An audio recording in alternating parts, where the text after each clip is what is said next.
He aquí una pregunta que, por alguna razón, casi nadie formula en voz alta, aunque la respuesta podría darle la vuelta por completo a la visión habitual de la arquitectura antigua. ¿Por qué en los tejados de los edificios del siglo XIX se instalaban figuras enormes que desde el suelo parecen diminutas y casi imperceptibles, pero cuya fabricación, transporte e izado costaban sumas comparables al precio de una casa entera? A primera vista todo podría atribuirse a la moda, al gusto de la época y al deseo de impresionar. Sin embargo, esa versión empieza a resquebrajarse en el momento en que se descubre que dentro de esas figuras había varillas metálicas conectadas a la estructura del edificio, y que en los documentos antiguos estos elementos a veces no figuraban como adornos, sino como parte del equipamiento técnico. Escribe de dónde nos ves y suscríbete al canal. Gracias. Luego la cosa se vuelve aún más extraña, porque tras la desaparición de estas figuras, muchos edificios empezaron súbitamente a humedecerse, agrietarse y deteriorarse más rápido, como si junto con los elementos decorativos hubiera desaparecido del tejado algo mucho más importante. Hay otro detalle que resulta especialmente inquietante. En registros antiguos se encuentran casos de trabajadores que al entrar en contacto con estas estatuas sufrían lesiones similares a las causadas por la electricidad, aunque oficialmente en aquella época no debería haber existido allí ningún sistema de ese tipo. Demasiadas coincidencias para ser simple decoración. Demasiado dinero, demasiado esfuerzo, demasiados rastros extraños que solemos pasar por alto. En este vídeo no nos limitaremos a versiones bonitas y explicaciones cómodas, sino que analizaremos hechos, cifras, documentos y detalles que normalmente no se suelen integrar en un mismo cuadro. Y cuanto más avancemos, más clara se volverá una idea incómoda. Quizás sobre las cabezas de los habitantes de las ciudades antiguas no hubo simplemente un lujo arquitectónico, sino parte de un sistema cuyo propósito se prefirió olvidar después. Levanta la cabeza ahora mismo. No importa dónde estés, en el centro de una ciudad antigua o en una calle tranquila con casas históricas. Mira al tejado del edificio del siglo XIX más cercano. ¿Ves esas figuras en las cornisas? ¿Siluetas grises recortadas contra el cielo? Normalmente la mirada pasa de largo. Parecen detalles pequeños, casi casuales de la fachada, como si fueran simples motivos que no merecen atención. Desde el suelo parecen del tamaño de un dedo, manchas borrosas que se funden con la piedra. No distingues rostros, no entiendes las posturas. Simplemente hay algo arriba, y ya. La vista no se detiene en ellas. Pero ahora imagina otra escena. Cada una de esas figuras pequeñas pesa entre 3 y 16 toneladas.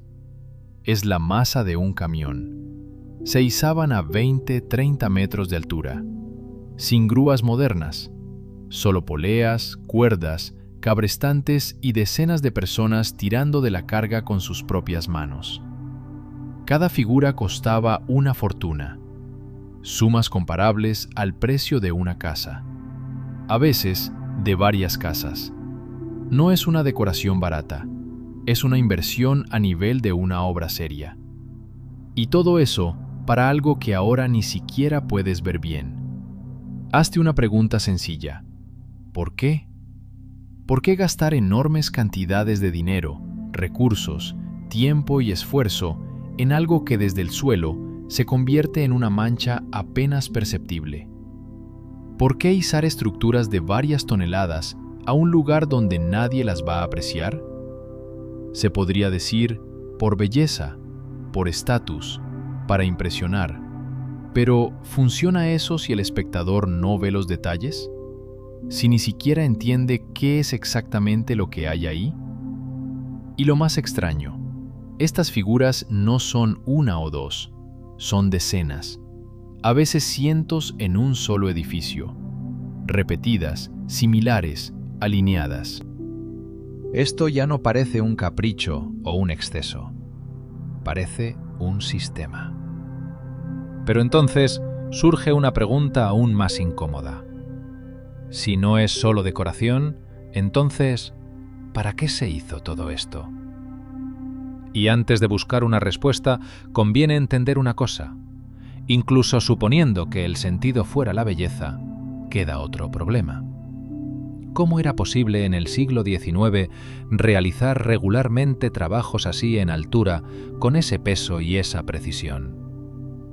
Imagina que eres un comerciante del primer gremio, San Petersburgo, mediados del siglo XIX. Estás construyendo una casa de rentas, no un palacio ni una iglesia, sino un edificio que debe generar dinero. Cada rublo se invierte con cálculo. Los errores aquí son costosas. El arquitecto presenta el presupuesto. Revisas las partidas. Cimientos, muros, forjados, tejado. Todo claro, todo lógico. Pero entonces la vista se detiene en una partida. Estatuas en el tejado. Cantidad: 8.000 rublos de plata. Con ese dinero se podía comprar cientos de trabajadores, construir un ala adicional, invertir en ampliaciones. Son activos reales que generan beneficio. Y te proponen gastarlo en figuras de piedra que tus futuros inquilinos ni siquiera podrán distinguir. Haces la pregunta: ¿para qué? La respuesta suena habitual. Es lo establecido, es bonito, resalta el estatus. Pero si eres una persona práctica, eso no basta. La belleza no genera ingresos. El alquiler no subirá porque en el tejado haya figuras que nadie ve. Cualquier decisión racional aquí sería rechazarlo. Pero ocurre lo contrario. Estas decisiones se toman masivamente. No por una persona, ni en una sola ciudad. San Petersburgo, Viena, París, Berlín. En todas partes se repite la misma escena. Decenas y cientos de edificios con esculturas costosas en los tejados. Esto ya no es una elección individual, es una regla que todos siguen. Y si miles de personas con dinero, experiencia y cálculo toman la misma decisión extraña, es que esa decisión tiene una razón que no se expresa directamente. Porque de lo contrario, parece un error sistémico, masivo, caro y sin sentido. Pero hay un detalle que hace la situación aún más extraña. No es solo que pusieran estas figuras, es cómo las colocaban exactamente. Ahora subamos a donde normalmente nadie llega, al propio tejado. Imagina que no estás abajo, en la plaza, sino junto a estas figuras. La primera sensación: engaño visual. Lo que parecía pequeño resulta ser enorme. Ante ti no hay elementos decorativos, sino estructuras masivas. La estatura media de una persona ronda el 1,70 m y la altura de estas estatuas es de 3, a veces 4,5 metros con la base. Literalmente se ciernen sobre ti. Hombros anchos, formas pesadas, pedestales macizos. No es un trabajo delicado para la fachada, son objetos pesados, diseñados para soportar carga. Y estas figuras no son 1 ni 10. En el tejado del Palacio de Invierno hay más de 170 solo en una línea de la fachada. Están colocadas en fila apretada, formando una cadena continua. Cuando se mira desde abajo, es solo una línea de siluetas, pero desde arriba queda claro, es un sistema, extendido a lo largo de decenas de metros. Surge la siguiente pregunta: si es solo decoración, ¿para qué hacerla tan grande? Desde el suelo no se ven los detalles igualmente, se podría reducir el tamaño a la mitad, a 1/3, eso ahorraría dinero, simplificaría la instalación, reduciría los riesgos. Pero no lo hicieron. Los tamaños siguen siendo grandes, casi excesivos para una función decorativa. Como si lo importante no fuera la parte visual, sino otra cosa, algo que requiere precisamente esas dimensiones. Y hay otra observación que es imposible ignorar. Cuando empiezas a observar no una figura individual, sino su disposición, se hace evidente. No están colocadas al azar, no según lo estético, sino de manera rigurosa, casi matemáticamente precisa. Y eso es precisamente lo que socava la versión de un propósito puramente artístico. Ahora, fíjate no en las figuras en sí, sino en la distancia entre ellas. A primera vista, parecen estar distribuidas uniformemente para lograr un efecto estético. Pero al medir, la imagen cambia. Los intervalos entre las estatuas se repiten con una precisión asombrosa.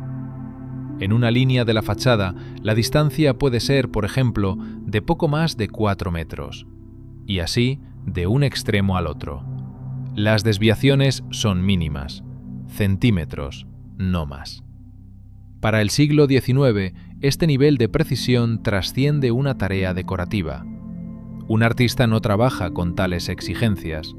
A él le importa la composición, el equilibrio, la percepción visual. Puede desplazar una figura si mejora la apariencia general. Aquí no ocurre eso. Las figuras están alineadas como con regla, independientemente de los ángulos, salientes o particularidades de la fachada. Como si hubiera una regla que no se puede infringir, incluso si eso perjudica el efecto artístico. Y esto se confirma en documentos. Los propios arquitectos se quejaban de no poder cambiar la ubicación de las figuras. Querían agruparlas, crear composiciones, jugar con el ritmo. Pero recibían una negativa. Los intervalos debían ser iguales. La pregunta es, ¿quién lo exigía? El cliente suele estar interesado en la apariencia. El emperador daba libertad a los arquitectos en las decisiones artísticas. Pero aquí no hay libertad. Hay una restricción rígida que debe cumplirse. Esto ya no es cuestión de estética, se asemeja a una especificación técnica. Como en ingeniería, donde la distancia entre elementos no se define por belleza, sino para el funcionamiento del sistema completo. Y si es un sistema, entonces es lógico esperar que las propias figuras obedezcan ciertas reglas. Basta acercarse y observarlas con atención. Acércate a cualquiera de estas figuras lo máximo posible e intenta mirarla no como un elemento decorativo, sino como un objeto con una función específica. Lo primero que llama la atención es la posición de los brazos. En la gran mayoría de las estatuas, están levantados hacia arriba, y esto se repite una y otra vez, independientemente del tema o la imagen. Unas sostienen lanzas, otras cetros, otras antorchas, y algunas tienen coronas o escudos redondos. A primera vista, todo esto podría explicarse por la influencia de la tradición antigua, donde tales atributos son bastante comunes. Sin embargo, al examinarlo más de cerca, surge la sensación de que no se trata solo de una decisión artística. Todos estos elementos están orientados estrictamente en vertical o dispuestos estrictamente en horizontal, sin desviaciones aleatorias ni intento de dar naturalidad a la postura.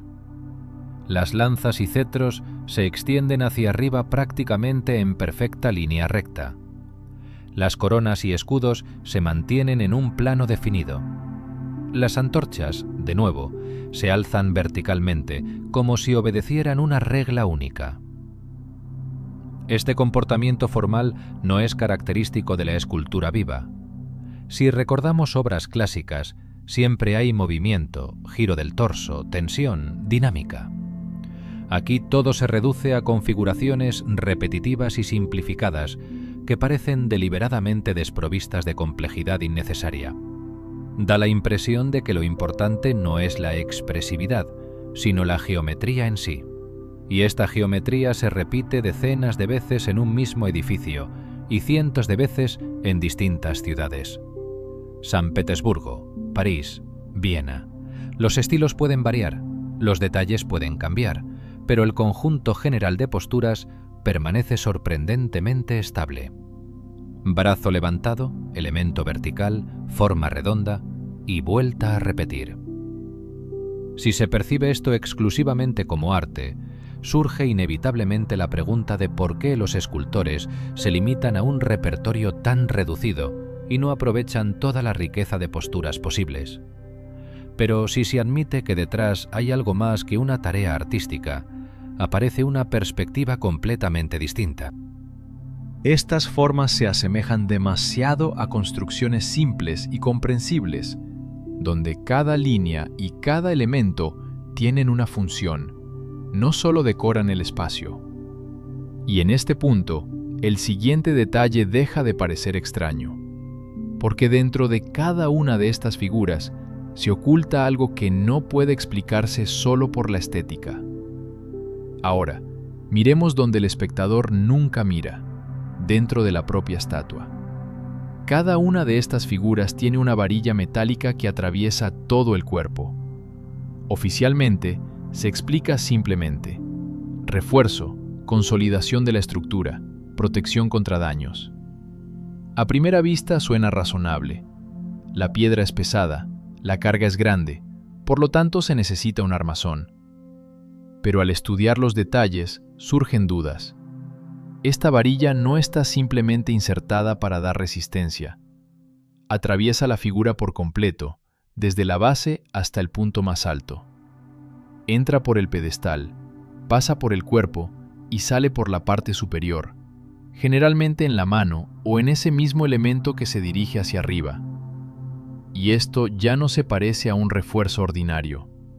Para la resistencia mecánica, no es necesario sacar el metal al exterior o hacerlo pasar por toda la figura en un único canal. Basta con un refuerzo local en los puntos de carga. Pero aquí vemos una línea continua, como si lo importante no fuera mantener la forma, sino la continuidad de la conexión. Hay más. Esta varilla no está aislada dentro de la escultura. Está conectada a los elementos metálicos del propio edificio, con la cubierta, con la armadura, con los chapiteles, con los pararrayos. Resulta una cadena única, donde la estatua no es un objeto separado, sino parte de un sistema general. Por eso, en los documentos se especifica no solo el material de la estatua, sino también el diámetro de esta varilla. Y los valores varían. En algunos lugares 20 milímetros, en otros 50. Para figuras de tamaño similar, es extraño si solo se trata de resistencia. Pero si lo consideramos como un conductor, todo empieza a verse diferente. Diámetro distinto, resistencia distinta, parámetros diferentes, función diferente en el sistema. Y entonces surge la pregunta principal. Si dentro de cada estatua pasa un canal metálico conectado a todo el edificio, entonces algo debe estar fluyendo por él.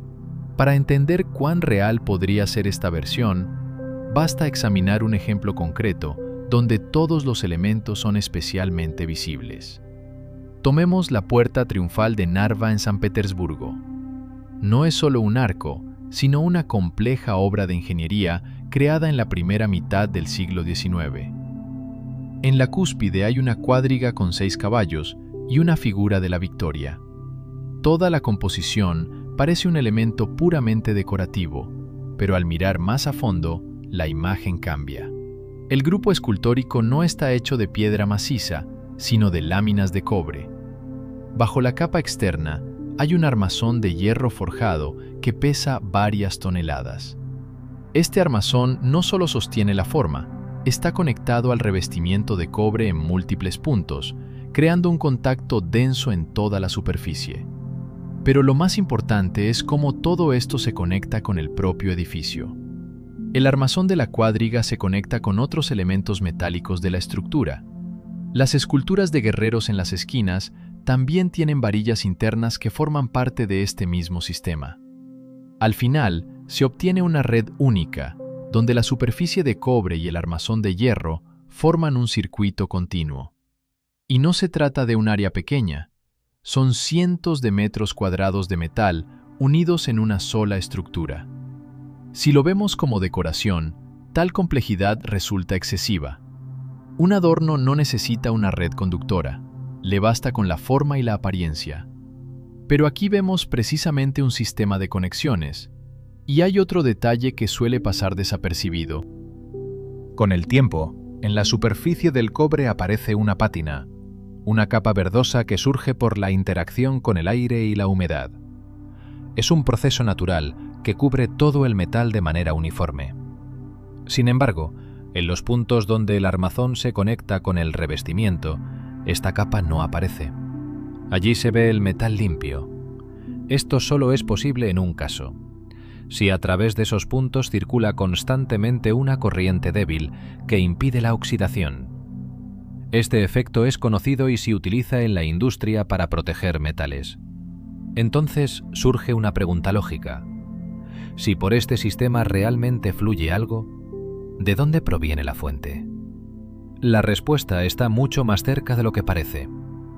La fuente no está oculta dentro del edificio, ni conectada a algún mecanismo secreto. Se encuentra a nuestro alrededor, en la atmósfera misma.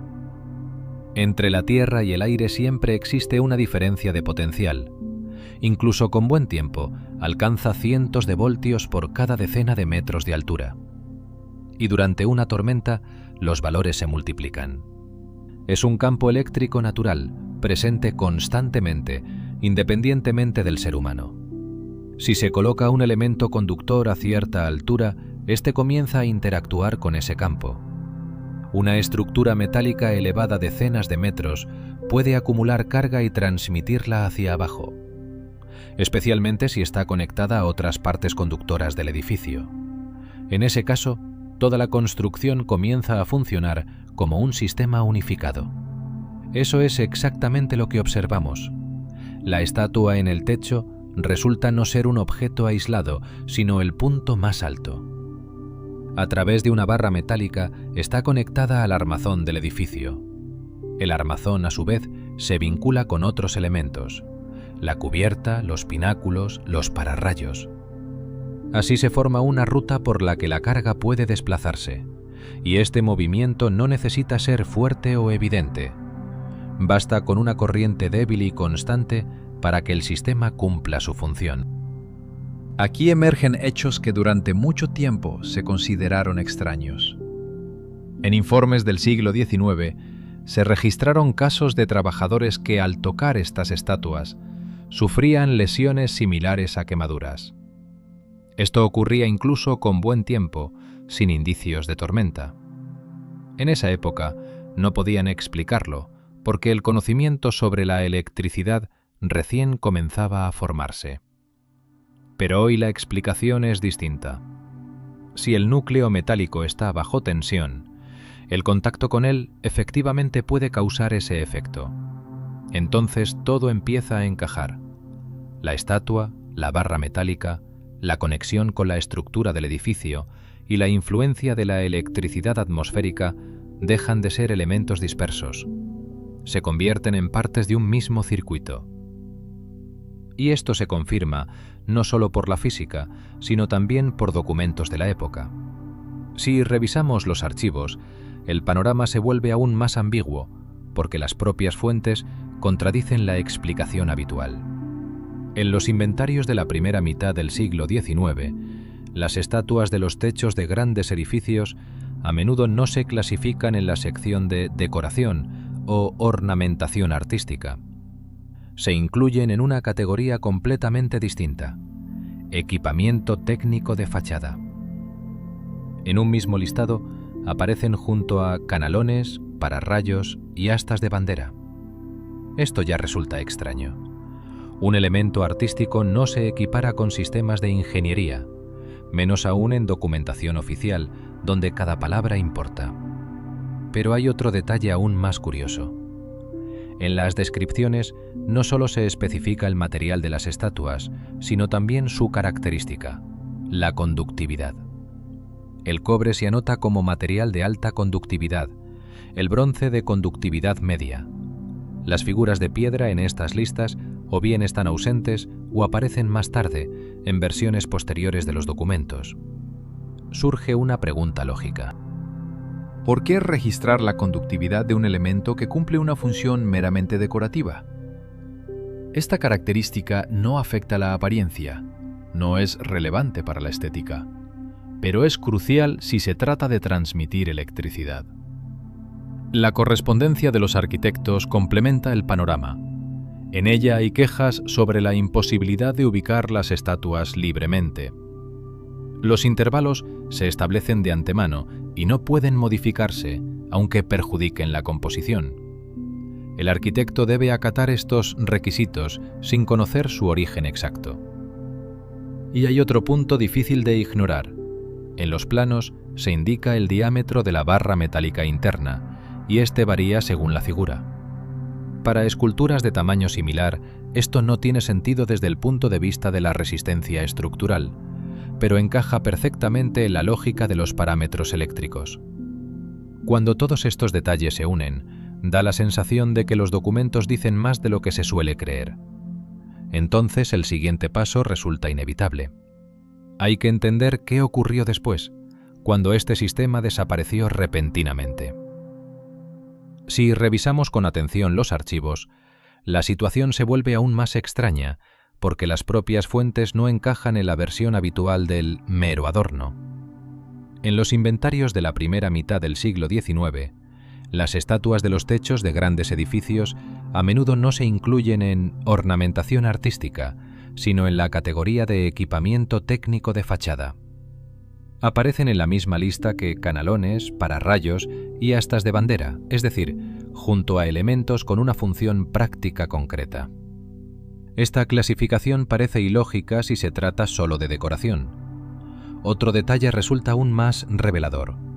En los documentos no solo se registra el material de las estatuas, sino también su característica, la conductividad. El cobre se especifica como material de alta conductividad, el bronce de conductividad media. Las figuras de piedra en estas listas o bien faltan o aparecen más tarde en versiones modificadas de los inventarios. Surge una pregunta directa. ¿Para qué registrar la conductividad donde no tiene relevancia para la apariencia? Esta característica no influye en la estética, pero resulta crucial si el objeto participa en la transmisión de electricidad, y eso cambia por completo el contexto. La correspondencia entre arquitectos complementa el panorama. En ella se encuentran quejas sobre requisitos estrictos para la ubicación de las figuras. Los intervalos entre estatuas se establecen de antemano y no pueden alterarse, aunque afecten la composición. El arquitecto carece de libertad en este aspecto y debe ajustarse a los parámetros dados. Además, en los planos técnicos se especifica por separado el diámetro de la barra metálica interna, y este varía según la figura. Desde el punto de vista de la resistencia mecánica, es un nivel de detalle innecesario, pero desde la perspectiva de las propiedades eléctricas resulta completamente lógico. Cuando todos estos hechos se unen, los documentos empiezan a hablar más de lo que parece a primera vista. Y entonces surge el siguiente paso lógico: entender qué ocurrió después, cuando esos elementos comenzaron a desaparecer de los tejados prácticamente en todas partes. Si seguimos la cronología, se nota un cambio brusco y casi sincronizado. En la primera mitad del siglo XIX, las estatuas en los tejados aparecen por todas partes. Se instalan masivamente en distintas ciudades y países, independientemente de arquitectos concretos. San Petersburgo, París, Viena, Berlín. En todas partes se ve lo mismo: grandes edificios acompañados por docenas de figuras integradas en la estructura. Pero entonces el proceso se detiene de golpe. Hacia finales de siglo, los edificios nuevos prácticamente dejan de recibir esos elementos. Incluso si el estilo sigue siendo clásico, incluso si la fachada está diseñada de la manera habitual, los tejados quedan vacíos. Como mucho, algunos detalles decorativos aislados, pero sin la antigua escala y regularidad. No es un desvanecimiento gradual de la moda, parece un cese abrupto de la práctica. Y en el tiempo coincide con otro proceso que ya no se puede ignorar. En la década de 1880 comienza la implantación activa de las redes eléctricas. Aparecen las primeras centrales eléctricas, el alumbrado público, el cableado en los edificios. Las ciudades se cubren poco a poco con un sistema de cables que asume la función de transmitir energía. Y es precisamente en este periodo cuando desaparecen las estatuas. La coincidencia es demasiado exacta para no notarla. Si antes los edificios tenían su propio sistema, integrado en la arquitectura, ahora surge una infraestructura externa, cableada, controlada, centralizada. Y la necesidad de los elementos anteriores desaparece. Pero entonces surge la siguiente pregunta. Si las estatuas ya no son necesarias, ¿por qué no se quitaron de inmediato? ¿Por qué siguieron en pie durante décadas hasta que gradualmente comenzaron a ser desmontadas? La respuesta solo se entiende cuando no miramos el momento de su instalación, sino las consecuencias de su desaparición. Cuando comienza el desmontaje masivo de estatuas, la explicación oficial suena simple y convincente. Deterioro, riesgo de derrumbe, necesidad de proteger a los transeúntes. A primera vista parece razonable. Cualquier estructura se desgasta con el tiempo, especialmente si está en altura y expuesta a las inclemencias. Pero si observamos los hechos, la imagen se vuelve menos clara. En las décadas en que supuestamente las estatuas representaban una amenaza, no se registró ni un solo caso confirmado de su caída desde el tejado con consecuencias graves.